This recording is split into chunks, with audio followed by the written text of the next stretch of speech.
Welcome back, and I'm so glad that you have stumbled upon this video, and you are most welcome. If it's the first time you're watching, we like to ask you to borrow us your ear until the end of this video. Now, on this channel, we are looking at the thought journey of an explorer, and we have looked at the past episodes. We looked at we went down memory lane, and we also looked at religion, how religion has impacted the lives of not only myself but also my peer group.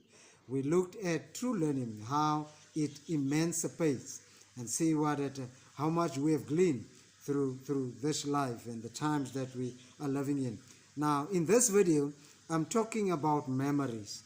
I know that all of us remember some things. We have had experiences. We have had moments, good and bad moments, and things that we really gleaned from. So we're talking about memories in this video, and join me on this journey as I go down memory lane. Now, memories are great tutors, whether good or bad.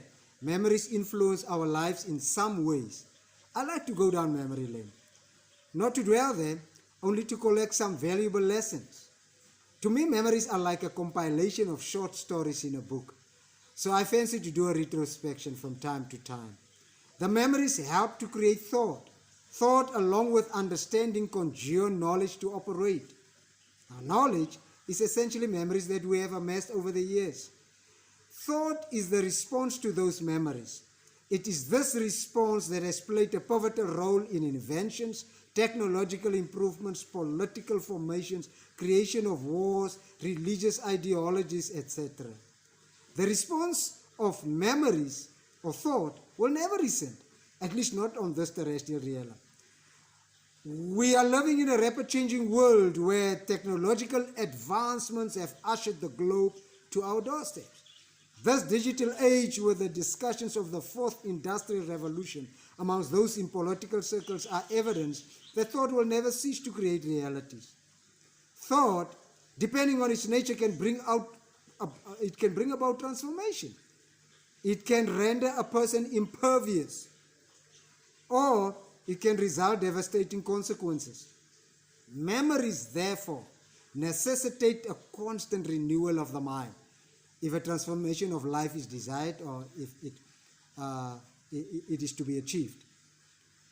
Now, thoughts are the tram lines on which our actions travel, and many philosophers resonate to this. This basically means that show me your actions and I know what you are thinking. Actions are realities created by thoughts. Realities created by thoughts. Just think for that for a moment. However, it should be remembered that personalities can sometimes be misleading, but the true character cannot deceive. The personality of a person is extrinsic, whilst the character is intrinsic. For example, a person may proclaim one thing and yet practice something else. The thing that he professes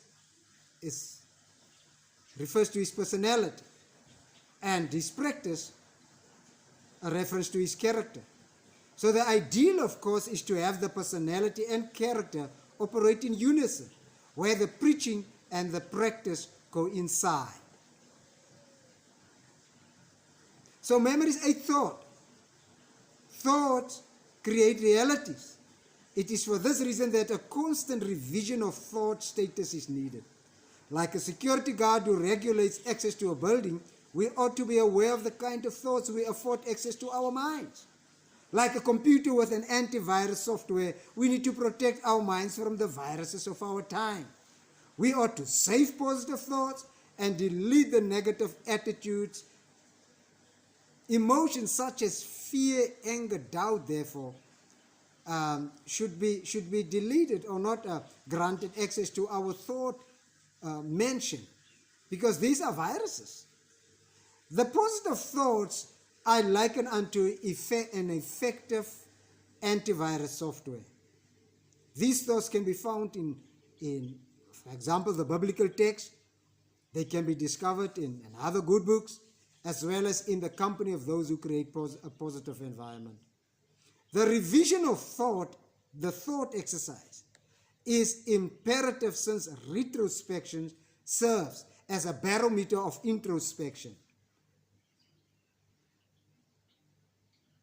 So the revision of thought, it helps one also to gauge the relevance of the present status. So when we have conducted this retrospection and also do an introspection, and this we will be able to see. In fact, this going down memory lane, that journey will assist us as we do an introspection to really gauge as to where we are at in the present, and see how relevant we are to what's happening around us. So a revision of thoughts afford us the sense of to shun the repeating past mistakes exercise, if I can call it, phrase it that way. It assists us in getting a better perspective going forward, thus aiding us to glean from failure, but using the failure or the past experience as the stepping stones to obtaining goals. Now, attitudes have their origin in our thinking pattern. Thus, stereotyping people is an outworking of thought, and so is success, joy, love, etc. I once read some work of Marcus Aurelius, and in his work entitled Meditations, he reminds that our life is what our thoughts make it. Close quote. In other words, a revision of thought allows one to gaze at your past experiences. In most instances, we'll discover that a look at memories will afford us the opportunity to reposition our stance. This realignment of thought and behavior is pivotal if we desire to display relevance in this ever-changing society. Life is an ever-changing panorama, as the proverbial axiom reminds us. We are therefore pressed to continually adjust our thinking in order to stay abreast with what is transpiring in this ever-changing society. But this is more to defend ourselves against negative conclusions. Racism, for example, is a construct of thought. And therefore, a revision of thought is needed there. Because, a revision of thought provokes the racist with an opportunity to adjust his or her way of thinking. This renewal of the thinking pattern ensures a transformation in thought which allows for better comprehension. Now, I have, in my previous work, I wrote about racism and the path road that leads to knowledge, and I talked about that. And if I have to, let me just revisit my thoughts in that work, because there I tried to show that a better understanding obliterates racism. So one's life can never be the same after you've allowed yourself a transformation by paradigm. This is what I say in that work. In other words, understanding enables you to change or adjust to a new standard. Now, I grew up in South Africa, and I grew up in a time which was known as the apartheid era. It was a time in which we were treated and made to believe that we were second-class citizens. We were told that whites were superior, more beautiful, with a higher IQ, etc. Some blacks amongst, especially amongst the farm laborers, believed this absurd philosophy. Many of them, including some in the remote rural areas, still struggle to erase this myth from their memory banks. In other words, on the other hand, those who did not buy the pseudo-doctrine of those who were in the driving seat of the apartheid regime read, and educated themselves. Through educational ventures, we gained understanding into the truth that we were first-class citizens like everyone else. With the assistance of relatives and the anti-apartheid informations, we were able to understand our plight and future. We understood that the future was bright, that a change in government was possible, that a new South Africa was very much possible. Now, because of this understanding, many spent themselves. They placed everything, their money, time, energy, and lives at the disposal of the freedom fight. Now, almost 3 decades later, black and white kids are playing and attending school together. This does not mean that the racist tendencies are completely obliterated. It just acknowledges the fact that positive changes have transpired. Now, due to a revision of thought, some in the Caucasian community are not guilty of ethnocentrism anymore. They now know that blacks can be as smart as they are. A solid metamorphosis took place in the minds of these considerate citizens. Those who still do not see the democratic picture need healing from the destructive mental impaired disease. A renewal of the mind is what will afford them vision, which will spur them on to become part of the collaborative attempt to build the nation. Pardon me. And so the mentally blind are those who are guilty of ethnocentrism. Some cling to the absurd view that blacks cannot govern, while others hold to the notion that whites are reluctant to change. These citizens, due to ethnocentrism, fail to understand perspective different to theirs. They wittingly and in other cases unwittingly deprive themselves of an effective mental transformation. Now, the term transformation is a combination of 2 words, namely trans and form. Trans effectively means to cross over or to move to another sphere or dimension. Form means a state or position. The transform, therefore, then means to cross over to another level or dimension. The term is best explained by referring to tadpoles or that transform into frogs, or a larva into cocoons that change into butterflies. Transformation suggests a change. One can never be the same after a dynamic transformation experience. Understanding starts the process for this transformation experience. The process of a renewal of thought broadens the mind of the custodian and allows him or her to respect those with perspective distinct to theirs. A renewal of thought paves the way for better understanding. It is a way of developing one's mind and representing him or her unstoppably.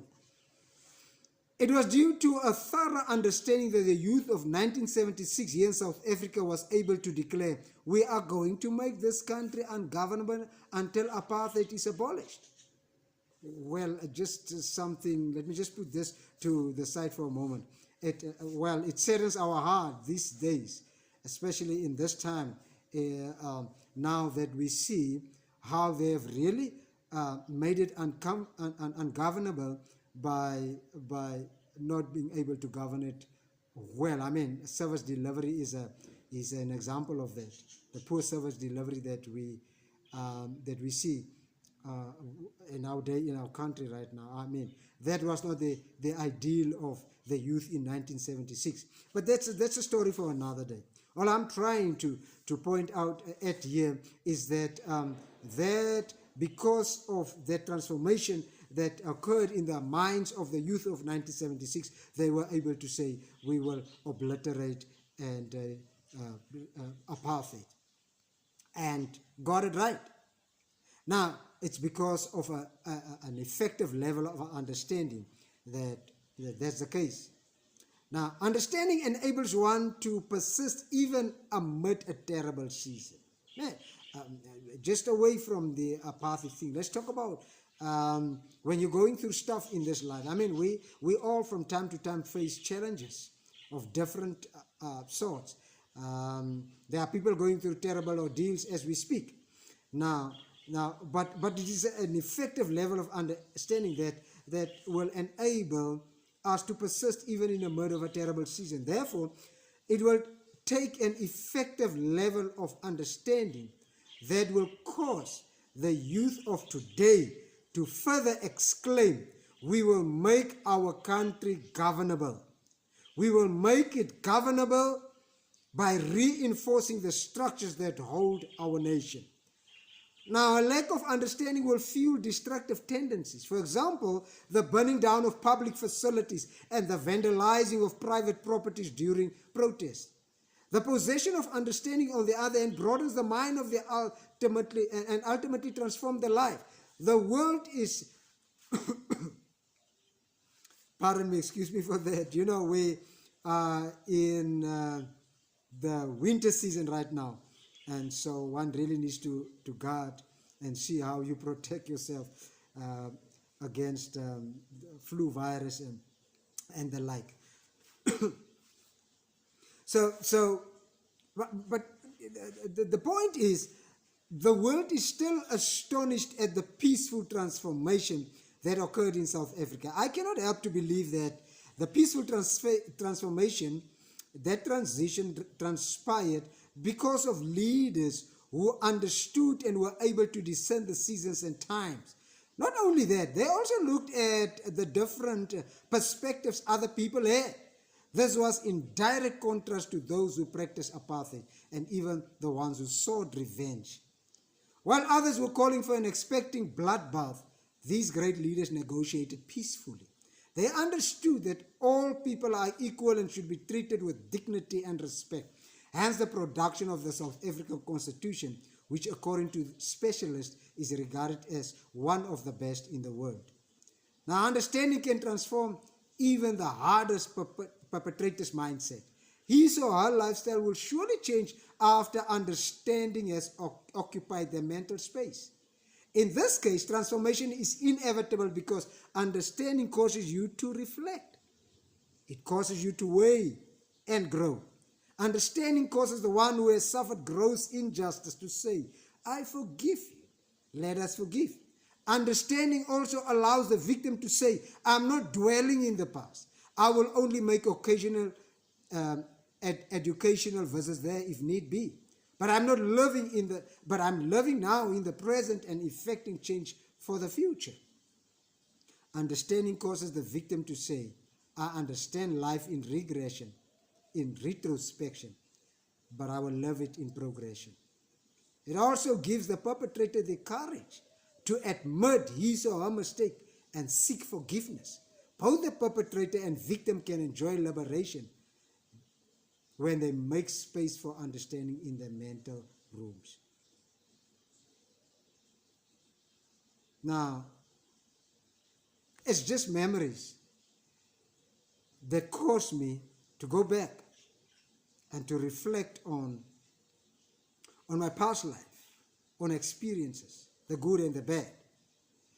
And memories allow me to look at that and to collect the lessons from there, and then be able to adjust my life, to alter my way of thinking if need be, and to affect change in not only my present, but realign my trajectory for the future. That's what memories do.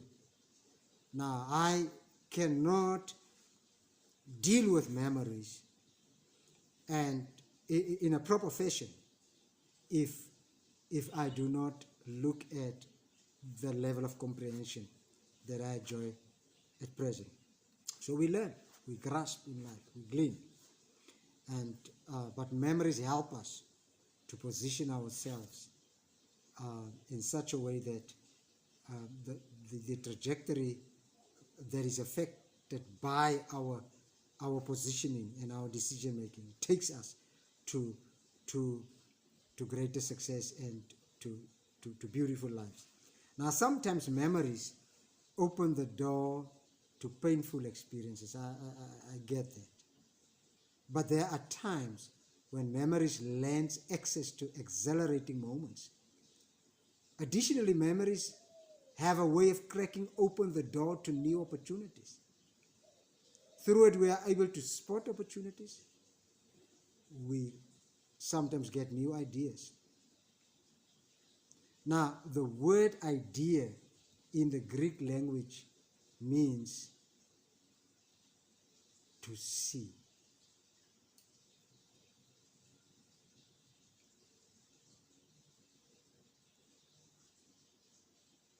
It means to see. In other words, it afforded me then the opportunity to say, wow, I see now. The saddest thing in life, I was watching this movie close to 3 decades ago, and the title of the movie is A Bronx Tale. And there's this one actor in the movie made a statement, and he said the saddest thing in life is wasted talent. He had me thinking. But going down memory lane, looking at some memories, gaining understanding, and looking ahead, forward, and projecting helps one not to waste your talent. The saddest thing in life is also, I want to add to that statement, it's also or I should phrase it this way, one of the saddest things in life is the inability to spot opportunities. The difference between the rich and the poor is the ability to see and seize opportunities. Opportunities are prospects, chances or breaks that offer awards and rewards. There's always an opportunity for great life accessible in our vicinity. It is there for the taking. It is imperative that we train our eyes to spot opportunities. Opportunities are not only what come to us, but we also have to be inventors of opportunities. In other words, create opportunities for others. Opportunities operate like a two-way street. It is all about reciprocity, a give and a take situation. Not only are memories door openers, they also function as the bedrock of self-knowledge. Thank you for watching, and thank you for having borrowed me your ears. We'll see you next time. Peace.